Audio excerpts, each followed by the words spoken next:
Hi friends! నేను మీ YouTube నేస్తం మీ మనస్విని. ఈరోజు మీకొక మంచి కథ చెప్దామని, అది కృష్ణయ్య కథ.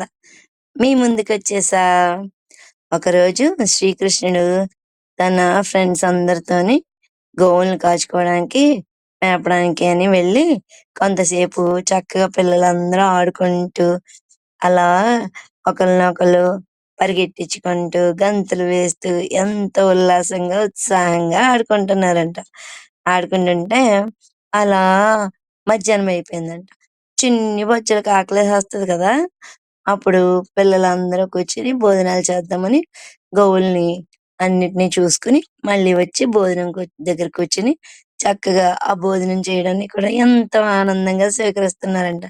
అది కూడా ఎలా ఒకళ్ళనొకళ్ళు పంచుకుంటూ, ఒకళ్ళనొకళ్ళు నోట్లో ముద్దలు పెట్టుకుంటూ, ఎంతో ఆనందంగా నవ్వుకుంటూ, ఒకళ్ళ మీద ఒకళ్ళు వేళాకోళాలాడుకుంటూ, సరదాగా అలా సాగిపోతుందండి. అలా భోజనాలు తింటూ ఉంటే, అప్పుడు ఇదంతా చూసిన బ్రహ్మయ్యకి ఒక ఆలోచనొచ్చిందంట. ఏంటి కృష్ణయ్య, ఈయనసలు దేవుడేనా? ఈయనకి ఎంగిలి గాని ఏమి ఉండదా? అలా అక్కడికెళ్ళేటప్పటికి మాయ అనేది కప్పేస్తదేమో అని అలా ఆలోచిస్తాను. కానీ ఇదంతా కృష్ణ లీల కదా! అలా చక్కగా ఒకళ్ళనొకళ్ళు అన్నీ వడ్డించుకొని తినడం, అలా స్నేహితులతో కలిసి ఆటలాడుకోవడం, ఇదంతా కృష్ణ లీల కదా! కానీ బ్రహ్మదేవుడికి పరీక్షించాలని ఒక చిన్న ఆలోచనొచ్చిందంట. ఆలోచనొచ్చేటప్పటికి ఏం చేశాడంటే గోవుల్ని మాయం చేసేసాడంట. మాయం చేసేటప్పటికి పిల్లలందరూ చాలా పేచీ పెడతా, "అయ్యో! గోవులు కనపట్లేదు కృష్ణయ్య, ఎలా?" అని అంటుంటే, అప్పుడు కృష్ణుడు, "మీరేమి కంగారు పడొద్దు. నేను తీసుకొస్తాను. మీరు భోజనాలు చేయండి" అని చెప్పి వెళ్ళి అన్నీ చూసొస్తాడంట. ఎక్కడా కనిపించలేదంట. మళ్ళీ వీళ్ళ దగ్గరికొచ్చి చెప్దాం అనేటప్పటికి ఇక్కడ పిల్లలు కూడా మాయమైపోయారంట.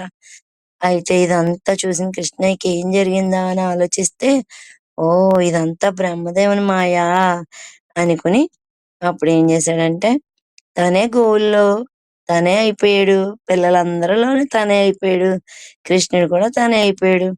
అప్పుడు అలా ఇంటికెళ్ళిపోయి కొన్నాళ్ళు అలా సాగిపోయిందనమాట. సాగేటప్పటికి ఇంకప్పుడు బ్రహ్మయ్యకి ఒక డౌటొచ్చిందనమాట. ఏంటి నేను ఈ పిల్లలందరిని తీసుకొచ్చేసాను, గోవుల్ని తీసుకొచ్చేసాను. అయినా కూడా ఎవ్వరూ రావట్లేదేంటి? ఏం జరుగుతుందసలా? అనుకుని చూస్తే కిందకి చూసేటప్పటికి అంతా కృష్ణమాయలాగా అనిపిచ్చింది. అది ఏంటి? గోవుల్లో కృష్ణుడే ఉన్నాడు. పిల్లల్లో కృష్ణుడే ఉన్నాడు. తను కూడా తనలాగానే ఉన్నాడు. ఓహో! ఇదంతా కృష్ణమాయ.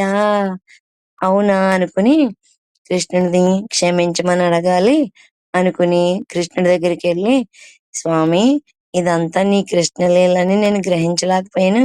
క్షమించు తండ్రి" అని క్షమాపణ వేడుకున్నాడంట.